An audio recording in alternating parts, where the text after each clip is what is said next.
ఎవరైతే ఉన్నారో ఎడ్యుకేటెడ్ కూడా నాకు గెలిపడం జరిగింది. ప్రతి ఒక్కరూ అభివృద్ధి చెందాలంటే భారతీయ జనతా పార్టీకి ఓటేయాలని తాతలాడుతారు. భారతీయ జనతా పార్టీ తాతలాడుతారు కైవసం చేసుకోవడానికి ప్రిపరేటర్ మీటింగ్ పెట్టడం జరిగింది.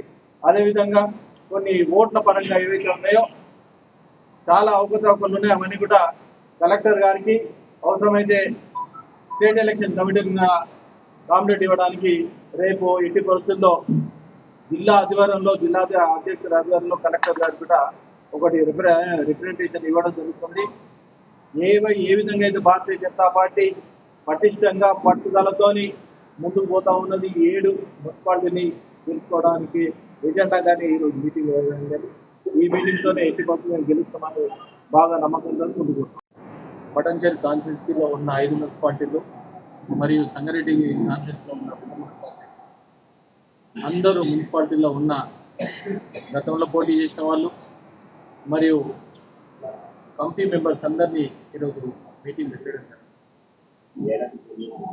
రాబోయే రోజుల్లో ఈ మీటింగ్ ముఖ్య అతిథిగా రగన్న గారు, మరి జిల్లా అధ్యక్షుడు గారు, గురుదాస్ గారు, మరి బీజేపీ కుటుంబ సభ్యులు అందరూ, అదేవిధంగా మండల ప్రెసిడెంట్లు, కమిటీ సభ్యులు, ఇన్ఛార్జీలు, పార్టీ ఇన్ఛార్జీలు కూడా వేయడం జరిగింది. రాబోయే రోజుల్లో ఏ విధంగా కైవసం చేసుకోవాలి, ప్రధానమంత్రి గారు 15 ఫైనాన్స్ నుంచి ఏమేమి ఇస్తా ఉన్నాం, అమృత్ స్కీమ్లో ఏమేమి ఇస్తా ఉన్నాం, అదేవిధంగా ప్రధానమంత్రి ఆవాస్ యోజన నుంచి ఏ విధంగా ఉన్నది, ఈ ఎలక్షన్స్ ఏవైతే ఉన్నాయో మొన్న క్యాబినెట్ మీటింగ్లో కూడా ఒప్పుకోవడం జరిగింది. 900 కోట్లు మార్చి లోపల ఎలక్షన్ పెడితేనే కేంద్ర ప్రభుత్వం నుంచి నిధులు వస్తాయి. అందుకోసానికి ఎలక్షన్ పెట్టడం జరుగుతుందన్న యువత ఏదైతే ఉందో 40% యువత మన తెలంగాణలో ఉంది. ఈ 40% యువత ఎవరైతే ఉన్నారో ప్రతి ఒక్కరు బీజేపీ ఆకర్షితులై, ఎందుకంటే అవినీతిని దూరం చేసిన పార్టీ ఏకైక పార్టీ భారతీయ జనతా పార్టీ. ఎప్పుడైతే అవినీతిని దూరం చేసినామో అభివృద్ధికి ముందుకు పోవడానికి ఆస్కారం ఉంది. ఈ అవినీతితోనే అభివృద్ధి అంతమంది రాష్ట్రంలో ఏదైతే గత పార్టీ అయినా ఇప్పుడు పాలించే కాంగ్రెస్ పార్టీ అయినా మీరు చూస్తూ ఉన్నారు. ఎక్కడ ఏ మున్సిపాలిటీకైనా ఎక్కడ నిధులు ఇచ్చిన దాఖలాలు లేవు. ఈ విధంగా చూస్తే 2 సంవత్సరాల నుంచి ఎక్కడ తగ్గటువంటి చేసిన దాఖలాలు లేవు. అందుకోసానికే భారతీయ జనతా పార్టీ వైపు చాలా మంది మొగ్గు చూపుతా ఉన్నారు. ఈ 5 మున్సిపాలిటీలు అయినా 2 మున్సిపాలిటీ సంగారెడ్డి అయినా మేము కైవసం చేసుకుంటాం. ప్రజలు మా వైపు ఉన్నారు.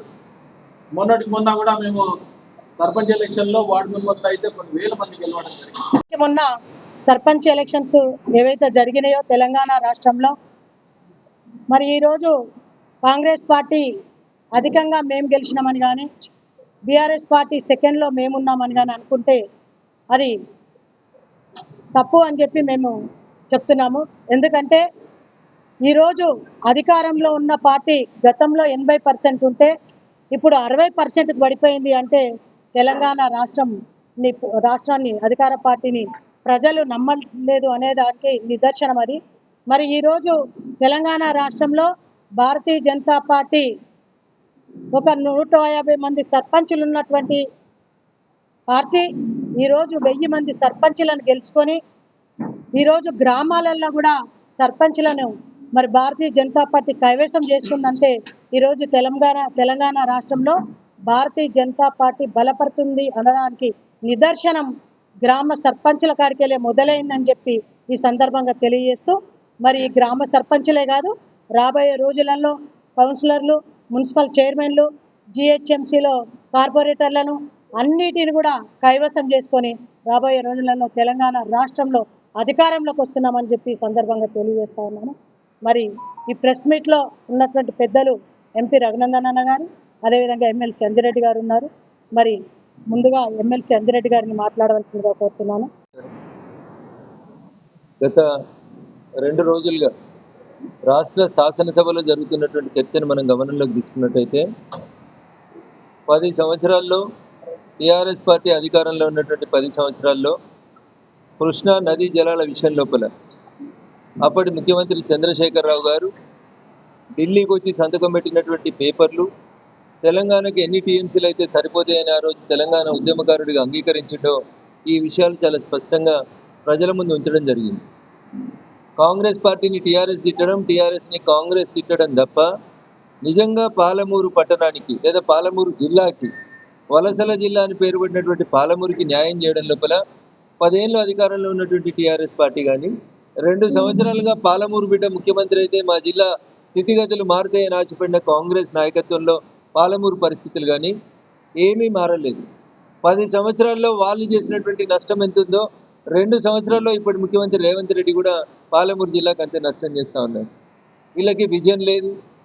ప్రతి చేనుకు నీరు, ప్రతి చేతికి పని అనేటువంటి లక్ష్యంతో భారతీయ జనతా పార్టీ నదుల అనుసంధానం పేరిట ఒక కార్యక్రమాన్ని దేశవ్యాప్తంగా చేస్తుంటే వీళ్ళు నువ్వెంత తిన్నావు నేనెంత తినాలనేటువంటి పంచాయతీ తప్ప ఈ రాష్ట్ర శాసనసభలో మంత్రి ఒక పవర్ పాయింట్ ప్రజెంటేషన్ ఇస్తే ఇలా ప్రతిపక్ష నాయకుడు ఇంకొక ప్రజెంటేషన్ ఇస్తూ ఉన్నాడు. వీళ్ళు ప్రజలని మభ్యపెడతా ఉన్నారు తప్ప వాస్తవంగా పాలమూరు విషయంలో కానీ, కృష్ణా జలాల పంపిణీ విషయంలో కానీ నాటి టీఆర్ఎస్కు నేటి కాంగ్రెస్కి మధ్యలో ఏం తేడా లేదు. ఈ రెండు ఒక నాణానికి బొమ్మ బొరుసు లాంటివి. వీళ్ళిద్దరూ కలిసి పాలమూరు జిల్లా ప్రజల్ని వంచిరు, మోసం చేసిరు తప్ప అసెంబ్లీలో నిన్న కాంగ్రెస్ పార్టీ చిత్తశుద్ధి, కాంగ్రెస్ ముఖ్యమంత్రి మాట్లాడుతుంటే అక్కడ ఉన్నటువంటి ఎమ్మెల్యేల హాజరు చూస్తే కాంగ్రెస్ పార్టీకి పాలమూరు జిల్లాకు చేయాల్సిన న్యాయం పట్ల ఎంత చిత్తశుద్ధి ఉందో తెలుస్తూ ఉంది. పట్టుమని 20 మంది ఎమ్మెల్యేలు లేరు నిండు శాసనసభలో. ఇది రాష్ట్ర ప్రజలు గమనిస్తూ ఉన్నారు. ఇది దురదృష్టకరం, బాధాకరం. నిండు శాసనసభలో సీరియస్గా చర్చ జరుగుతున్నప్పుడు వ్యక్తిగతమైనటువంటి దూషణలు, నీ కడుపులో అంత కంపు ఉందంటే నీ నోట్లు ఇంత కంపు ఉందని తిట్టుకుంటున్నారు తప్ప కంపును శుద్ధి చేసి రాష్ట్రాన్ని బాగు చేసి పాలమూరికి నీళ్ళెట్లు ఇవ్వాలనే విషయం లోపల ఇద్దరికీ చిత్తశుద్ధి లేదు. భవిష్యత్తులో 2 సంవత్సరాలు ఆగిన తర్వాత ఈ రాష్ట్రంలో అధికారంలోకి వచ్చేటువంటి భారతీయ జనతా పార్టీ మాత్రమే పాలమూరు ప్రజలకు ఏమైనా న్యాయం చేస్తుంది అనేటువంటి విశ్వాసాన్ని మేమందరం కల్పించదలుచుకున్నాం. జడ్జి కట్ ఆఫ్ చేసి కేవలం సబ్జెక్టు మీద మాత్రమే మాట్లాడితే బాగుంటుందని అటు కాంగ్రెస్ ఇటు బీఆర్ఎస్ పెద్దలు ఇద్దరు కూడా ఈ సందర్భంగా భారతీయ జనతా పార్టీ పక్షాన మేము మీతో వలుపుతా ఉన్నాం. అసలైన తొలి వెలుగు. ఫాలో వాట్సాప్ @తొలి వెలుగు అఫీషియల్.